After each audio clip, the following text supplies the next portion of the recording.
Bu il fevralın 6-sında İdrak liseyində müəllimini güllələyən 10-cu sinif şagirdi Əli Şirinovun atası Samir Şirinova hökm oxunub. O, Cinayət Məcəlləsinin müvafiq maddəsi ilə təqsirli bilinərək aylıq qazancının 20% dövlət nəzdində tutulmaqla 2 il islah işləri cəzasına məhkum edilib.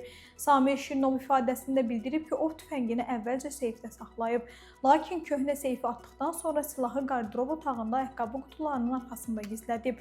Onun sözlərinə görə ailədə nişan hazırlığı getdiyi üçün qardırob otağı açıq qalıb və oğlu da həmin vaxt silahı götürüb. Zərər çəkmiş müəllim Şahla Kamilova bildirib ki, Əlidən heç vaxt aqressiya görməyib və bu hadisəni gözləməyib. O, boynuna yaralandığını, 22 qırmadan 6-sının hələ də bədənində qaldığını deyib.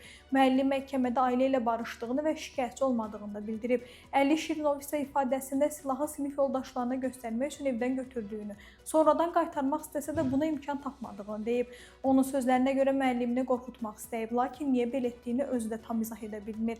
O, həmçinin müəllimin ona "sənin gələcəyin yoxdur" kimi sözlər dediyini iddia edib.